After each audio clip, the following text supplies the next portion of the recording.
Greetings. First, let me do a quick greeting. This is the Mega Mad Cat saying hello, and just a quick update. I will be releasing more of my Gundam Breaker playthrough. I do apologize for the delay. I'm also going to be doing a few more playthroughs down the road once that one's done, and I do have the software set up now for it. So with that out of the way, today we're doing another review, and this just released on PSN, but I've played it before as an import. Dynasty Warriors Gundam Reborn, or Shin Dynasty Gundam Muzu if you're in Japan. But basically, this is a remake, or revamp if you want, of the Dynasty Warriors Gundam series that has recently been released, and is technically it's Dynasty Warriors Gundam 4, but it has now been released for the American market and has been modified for, you know, English subtitles, control schemes, that kind of thing. It's not much different from the Japanese version, just that now you actually know what they're saying. Now, the first thing I'll point out is this. This review is going to be broken up into some parts. And we're going to be discussing a few different odds and ends, as well as several main categories. Now, in regard to those categories, which should be coming up here any moment, we're going to be dealing with the standard stuff I usually deal with. And we're dealing with story, gameplay, the technical abilities, the features, and my overall score for the game. Now each of those may have some additional information attached to them. For example, technical is both graphics and sound, and features will include both DLC, multiplayer, and online. So we'll be using all of these as part of, you know, larger categories as I see fit.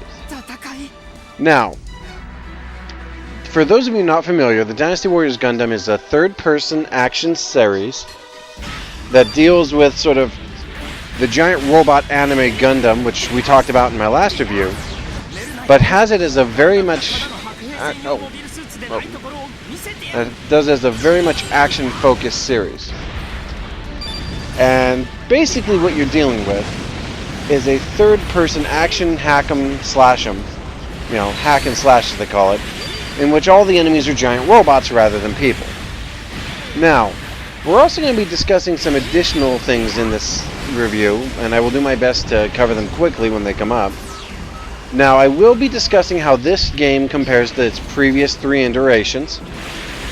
I will discuss the series' evolution, and I will explain why this is the best version for new players, in my opinion. Now, I should note that all of the video footage I have is from number 4. I do have number 3, but I did not have any video footage of it captured at this time. And I wanted to try and get this review out before I had to get back to work, so, you know, working under time constraints. Sorry, folks.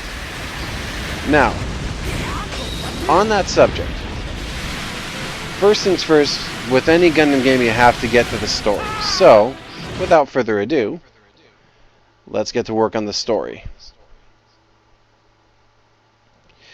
Now, the story of Gundam is complicated, long-winded, and has been going for 25 years, so I will not try and cover the entire breadth of that series. I will only cover what this game itself specifically addresses. And in that regard, this game is very specific about what it will actually play.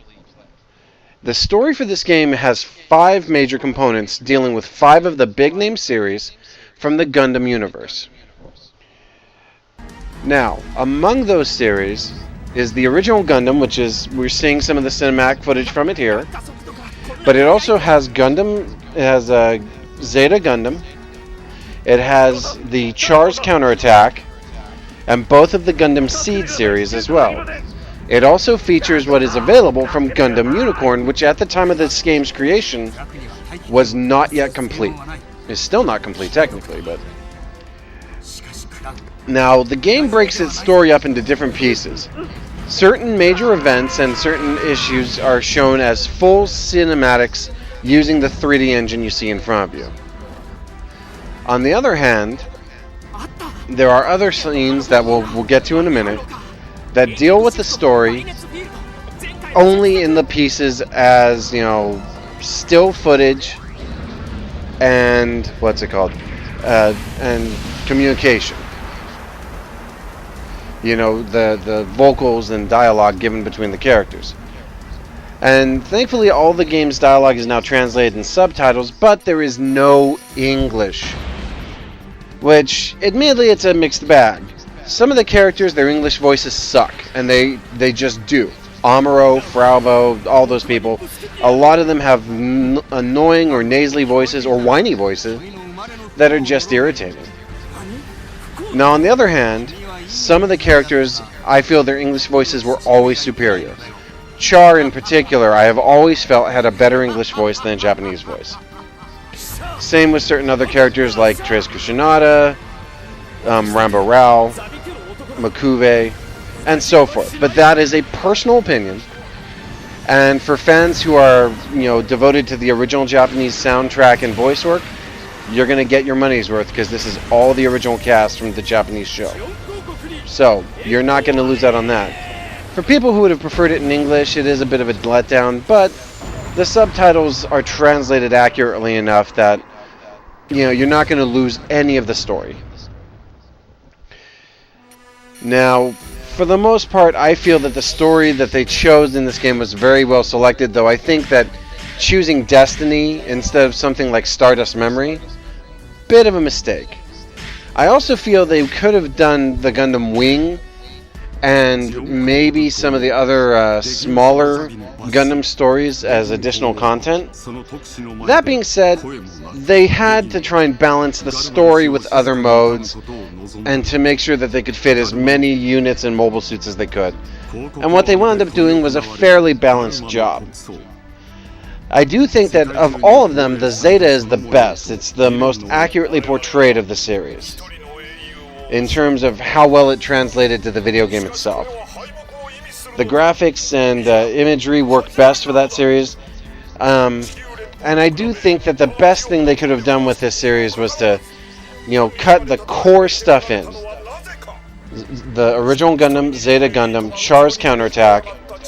I personally would have actually left Gundam Seed completely out of it myself, or had it as additional content, and replaced the Gundam Seed missions and stories with things like Turn A Gundam and the Stardust Memory. But that is a personal viewpoint, and there will no doubt be others who feel differently, and I'm fine with that. Now, this is the other part of the story, as I mentioned earlier. The still images with the dialogue, which I kind of feel that they would have actually been better suited to get the original animation from the TV show and just run that, rather than these. With the Blu-ray capability of a PlayStation, there's no excuse for that, and I feel that that's one of the missed opportunities. By the same token, they may have not been able to because of licensing. Now, this is the other story mode, which is called Ultimate Mode. It's basically sort of like a side story system where there's tons of side scenarios you can play through with any character you choose, dozens of downloadable content characters, and tons of different, characters as partners. Basically, it's a free-for-all. You can play through the stories with any combination of characters, and they all have different reactions and storylines to go with it. It works well. It feels fun and energetic without being too overblown or complicated. My only complaint is that I feel that the fact that they put all the additional characters into this mode, as opposed to giving them actual story modes, was a bit of a cop-out. That being said, what they did with this mode was great, because the sheer variety of play and options you have is immense. I just feel as if you're gonna put these characters in, put them in for the real deal, make them story-based. Either way, it's not bad, it's actually very well done, and it's a lot of fun. My only complaint is that I feel they could have done better. Now, that being said, there are, of course, some people who are going to say, why didn't they use the original storyline style that was in version 3? And I'll get to that later on when I'm talking about the comparison between this series and the last 3. But at its core, I feel that going back to basics was a better option. 3 required you to understand the Gundam universe. and that meant that anyone who wasn't familiar with it didn't care. This can draw you into the Gundam universe and get you interested, and it does a good job of it. All in all, I give this story props for trying to be, both true to the original and give some unique content. Could have done better, but it is what it is. Now, moving on. The next big part of this is gameplay. And anyone who knows me knows that I'm a stickler for gameplay. I like my games to be fast, energetic, and powerful feeling. Especially when it comes to stuff like Gundam or Mech Warrior, or other games in which you're piloting a giant robot. If you're piloting something that weighs 90 tons and is carrying around cannons and beam sabers, you ought to feel like you're awesome the whole darn time. Now, one of the things that I will discuss in comparison of this game compared to its last three is the feel of the game itself. And that is the key difference here. Number 1 and number 2 of the Dynasty Warriors Gundam series were slow, plodding, and felt too much like Dynasty Warriors and not enough like Gundam. Number 3 took a step in the right direction. It was faster, it was more mobile, the units felt a lot more energetic, and their weapons and equipment were a little bit better represented. Now here, they've taken it to an entirely new level. These characters and the robots they pilot not only are accurate to the show, but the gameplay gives them the speed and power that they seem to have when in the actual show. Certain characters in this game are slower than others, like the gun cannon, but their cannons will blow walls of enemies right off the field, They'll blow them off the face of the planet. The Gundam, on the other hand, is a balanced, mobile, well-devised unit that can handle itself in a multitude of situations. Then you have this guy, the Crossbones, a downloadable character, by the way, who has not only a wide variety of weapons, but can fight from all ranges. He's fast, he's mobile, he can move with incredible speed, and he does tremendous damage with the right gear and setup. Now, as you play these games, you open up more and more and more mobile suits, each one with unique abilities, combat abilities, and special equipment. And you can upgrade these mobile suits by acquiring plans that allow you to combine different plans you've acquired and pour them together into combat. When you combine them together, they get stronger, then you can take them out to use them to earn more plans. Now, one of the features that this game changed from its previous game is the partner system. In the previous game, when you fought an enemy and you called upon a partner, the partner literally just jumped in, fired a shot, and disappeared. In this game, they actually become briefly controllable, so you can unload with their super attack. They've also changed the class system, which you just saw a moment ago. It's no longer the button mashing system where you have to hit all the buttons in a row. It's a timing system where you have to hit the button before your opponent. The faster you react, the better. This game also includes more enemies than ever before. It's not uncommon to go through 1,000 enemy suits within the first 5-10 minutes of a match. As you can see in this particular one, I've gone through 722 enemies already, and this round's been going for 3-4 minutes tops, I think. You also come across enemy commanders much more frequently. Stronger, but not exactly a real threat. In fact, if there is one thing this game could have done a little bit more of, it's the difficulty. It doesn't have any. At least on normal mode, you'll find that the enemy nukes are they're just that. They're just chump change. Slaughterhouse cattle. Not to be gross or nothing, but they literally just line up to die. And that is true of all Dynasty Warriors, but in more recent Dynasty Warriors, if you got surrounded by a horde of mooks, you were going to take damage from it. They were going to hurt you. You were going to cut your way out, sure. But these guys, I've seen a single special attack mash way, through an entire force within moments. On the other hand, this is on normal difficulty, and I was expecting a little bit more challenge, but I have played on hard difficulty, which is a completely different kettle of fish. So yeah, gameplay-wise, it's faster, more fluid, more powerful. You feel awesome. Now, moving on. The technical abilities, graphics and sound. This is one of the areas that I'm sort of actually divided on.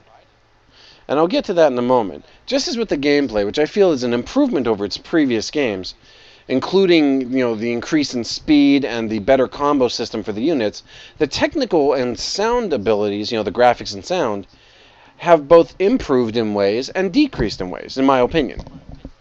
Now, on that subject, when you break it down, the actual combat is full of neat effects, explosions, great visual effects for the units themselves. The mobile suits are true to their design and animate very well in battle, especially the more powerful hero units like the Gundam Mark II, and similar units.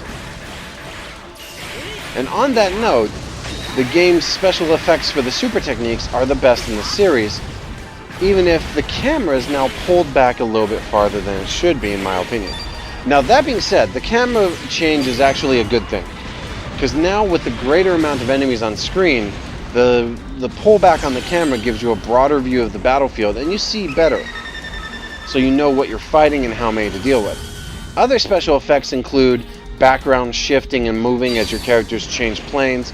For example, in this level, as you can see, the background just started lifting up and everything turned red. Well, it's because you're entering the atmosphere now.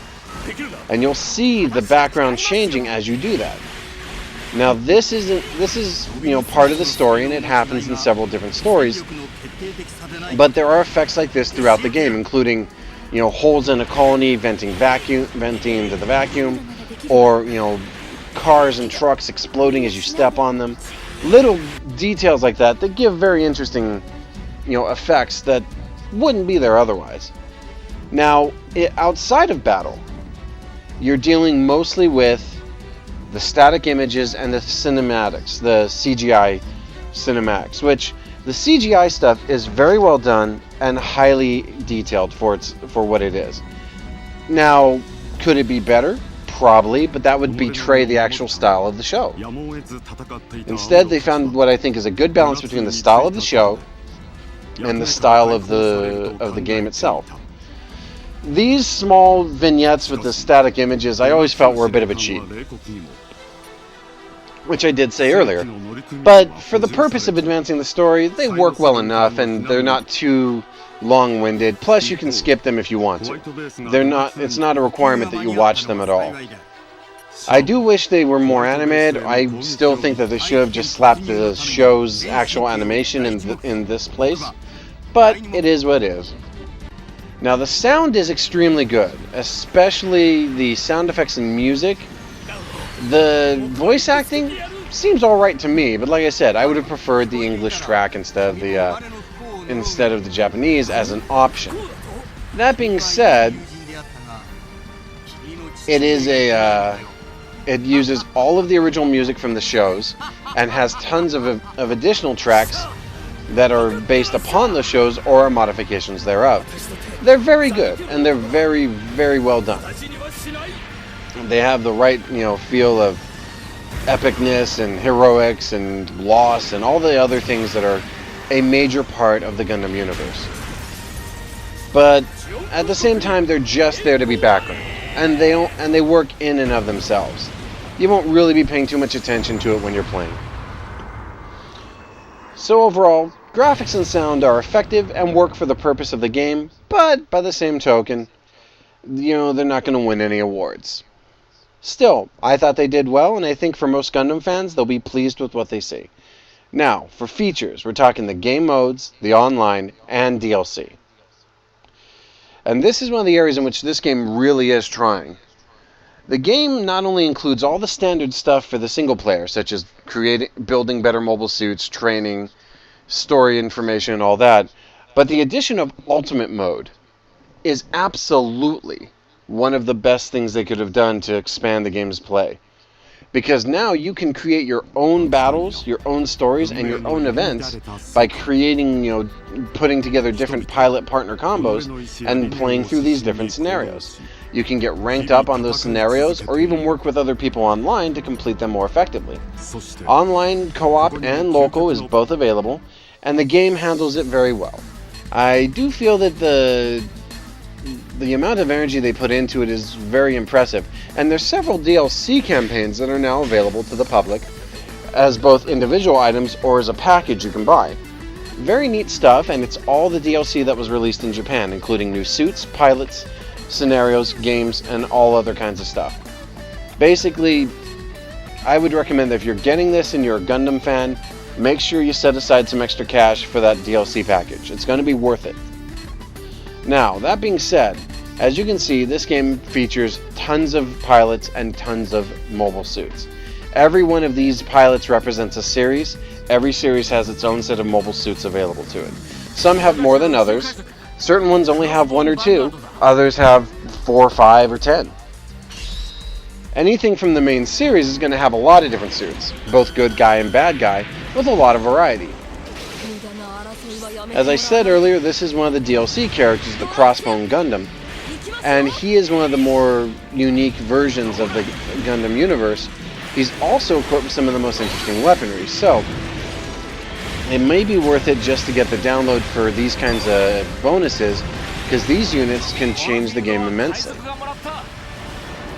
Overall, the game's online and additional modes give it a lot of replayability. For Gundam fans in particular, this game is going to be a lot of fun because you get to mix and match your own units, create your own partnerships, and play through lots of different scenarios with a lot of interesting stuff going on. At the end of the day, this is a game that I feel the features make a good impact on it, but I will say that for prolonged or extended play, you may want to make sure to give yourself breaks in between play sessions so that you don't overdose yourself on it. All things in moderation, people, right? Now, that being said, and all things being fair, I will not deny that the game feels as if they tried to pack too much stuff into one shot without really looking at from a logical perspective, how many things do we want to give to the various Gundam series, or how many Gundam series should we include. But at the end of the day, the game is as much fun as any of the other Gundam series, and more fun because of its better controls, tight features, and variety of gameplay modes. And I think that's where you're going to find the best, enjoyment for it, is just messing around with all the different suits and modes to find the gameplay style that suits your own entertainment. Now, that being said, we're moving on to the final category here, which is my score. And this is where we're going to discuss how this matches up compared to its previous incarnations. Now, on that regard, the last 3 games all saw progression. They got better and better as time went on. In terms of sheer content, I don't think anything will ever match Dynasty Warriors 3. But the choice in Dynasty Warriors 3 to lock everything to a land or station-based combat meant that you lost a lot of the space environment and outer space effects that were a big part of the earlier games. That being said, Dynasty Warriors Gundam 4 is the game I would recommend to people who are Gundam fans but have never played the games. It's the most playable in my opinion. It's certainly the fastest in terms of its overall feel. Every unit can move quickly, can dash quickly, has great weapons, and can do very, very neat effects. They can also go through their enemies very quickly, and the feeling of power is just unparalleled. That being said, I also feel that for longtime fans of Gundam, this may feel a little bit like a step back for fans of the game series, because it might feel as if you've gone through, a game as massive as number 3, only to take a step back to the original game itself. And that's not to say that it's without its entertainment value. I mean, come on. This is a game in which you can summon a battleship to rain death and destruction upon your enemies if you like. That's not a bad thing. I just feel that they could have done a better job in picking what series they were going to work with. I feel as if Seed and Destiny were included because of popularity rather than practicality. That being said, I do feel that this game is going to appeal to different groups of people in different ways. And so I've broken my score into 3 parts so that I can, give a more clear view on why I think some people will like this game better than others. Also, I'm not using my 4 out of 5 stars method anymore. I'm using the 10 out of 10 type deal. you gotta go 10 out of 10. Game Grumps reference for the win. Now that being said, for a new Dynasty Warriors Gundam player, if this is the first time you've ever played DW Gundam, I say it's an 8 out of 10. Fun, energetic, entertaining, gives a great account of the story without being too complicated or drawn out, and it works well. For fans of the series, it's also an 8 out of 10. You'll get your money's worth, though for those who played the third game, you may feel it's a little bit of a letdown. For everyone else, it's a 7 out of 10. There's a good game here, and if you can get past the clunky story presentation, the action is entertaining and energetic, and more than enough to keep you interested. All in all, I feel this game is good and should be enjoyed by Gundam fans all around. For fans of action or big robots, I also think this will be a big appeal. Now, truth be told, does it have its flaws? Sure. Could it have been better? Absolutely. But I also feel that to get the series back up in the new age, to start with a new series, this was a good shot. This is the Mega Mac Cat signing off. Hope you enjoyed this review. Look forward to more Gundam Breaker in the future, because I'm going to be uploading more of my playthrough on that. But I will be doing a playthrough of this story mode down the road. Anyway, if you have any other questions, or if you want to see more of this game, let me know. I also will be doing other playthroughs down the road, such as I'll be doing Dead Space and its ilk for the holidays, specifically for Halloween. In fact, all of October is going to be Dead Space month. And I'm going to try and do all 3 games if I can. Still, if you have any suggestions for me, or if you have anything you think I ought to look into, let me know, and if I can get it or if I can get my hands on it, I might do a review of it. Otherwise, this is the Mega Mac Cat signing off. Appreciate all your support, and y'all have a good evening.